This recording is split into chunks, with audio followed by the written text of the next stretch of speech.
Democrats in Texas have criticized Governor Abbott for not accepting billions in federal funding for a Medicaid expansion.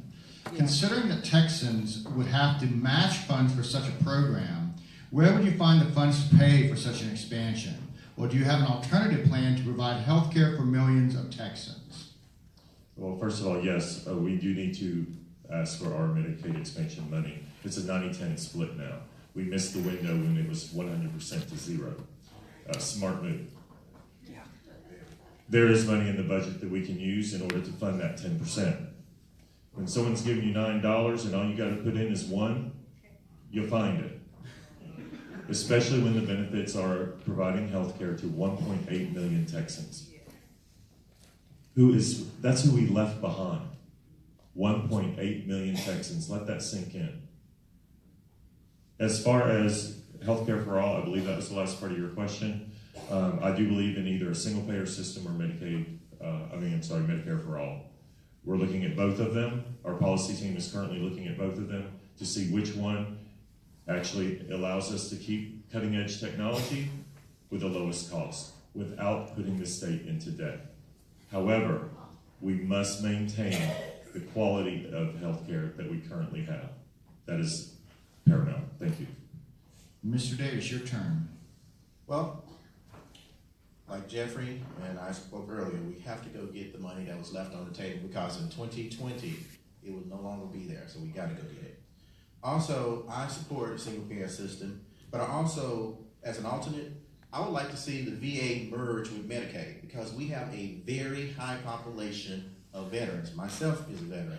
So I want to be able to go to any doctor I want to go to instead of just one single doctor. So if we merge those together, those are additional incomes and everybody gets an opportunity to have the Medicare that they need. All right, thank you, Mr. Davis. Mr. White, it's your turn. We pay for health care twice in Texas, right? We didn't expand Medicaid. That's a $6 billion annual check that we don't get to deposit, right? But people still get sick, and they still show up at the hospitals, and the county can't turn them away. So the county gets stuck with the bill. And that's why your property taxes keep going up and up, right? Talked about the education problem before. This is the other half. We've got to fix this problem. If we fix this problem, we fix the property tax problem at the same time. So we must expand Medicaid. All right, thank you. Mr. Osaguda, it's your turn. 45 seconds. Yeah, the evidence that we know that the states have adopted, some of them miscalculated the amount of folks that would be enrolled. So I think from our vantage point, we need to have a range to fully understand what the highest amount of enrollment would be if we adopted an expansion of Medicaid. Notwithstanding, it's pretty much a no-brainer, but you understand that there are some budgetary limitations that we must solve.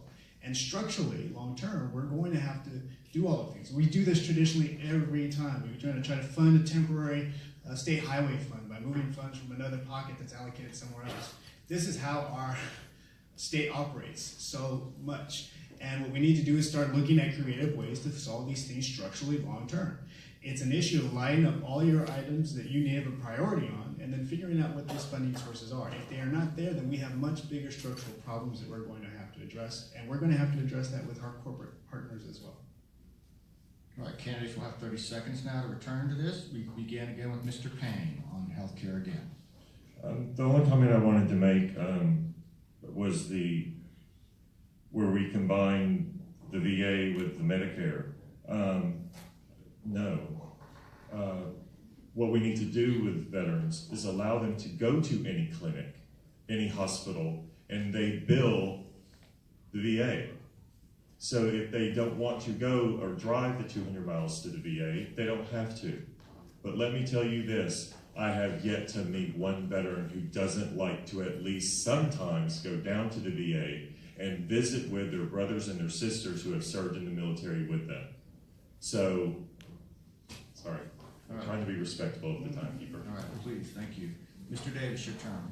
Well, I disagree with Jeffrey on that. With me being a Desert Storm veteran, I know what I feel and I know what the veterans that I do deal with. Especially in the rural area, they have to travel those 200, 300 miles to get there. So if you have one system, you're saying ask them to reimburse. A lot of these doctors don't want the reimbursement like that because it's kind of like they have to wait. If you merge it into one, Now that's one bigger pool, and those veterans can go anywhere they want to go. Let me give this real quick before you get there. I am a cancer survivor of 3 years. I used to go to that VA. If it wasn't for my private doctor, I would have been dead right now. So I'm telling you what veterans need. I'm telling you, and I'm kind of talking up because this is real. I know, no, I'm not getting on you. I'm just telling you, as veterans, brother, we need this because everybody can't get out there. They live in the woods and everywhere else. All right, thank you. And now, Mr. White, 30 seconds. Yeah, the second part of your question originally was about universal health care. Access to universal health. We have universal health care in Texas. You know what it's called? Medicare, Medicaid. It's called the ER. And it's the worst way to do it, right? Emergency room medicine. It's the most expensive, least efficient way to manage health care. And I hear story after story. Just yesterday in Houston, there was an article about a woman went to the hospital, had a urine test. She got billed $17,000, right? Because the doctor owned the hospital or owned something like that. And the incentives are all wrong. It's going to take a lot of work, and this is where I believe as an entrepreneur, I can really make some progress for our state. Mr. Osaguda. There's a lot of anecdotal evidence about how healthcare costs are crushing our families. They're also crushing business, and that's why I think there is an opportunity here to bring some very structural change that we're going to need to solve this thing long term. What I want folks to understand is all of these systems, we hear the anecdotal stories all the time. But long term, and if I seem like I'm not emotional about it, I am. I've heard these stories. I've heard of a lady who is taking her parents' blood pressure medication because she can't afford it. Okay, these things break your heart. But systematically, what our job is to fix the funding structurally, not just in the medium term, not in the short term, long term. And you're going to have to do both to solve these problems. And so if I keep coming back to it, how do you solve the funding for all of these things long term? All right, thank you. We're going to play a new game. Every time Adrian says structural, Jeff's going to do a push-up. I was going to do a shot. Fitness coach starting right now.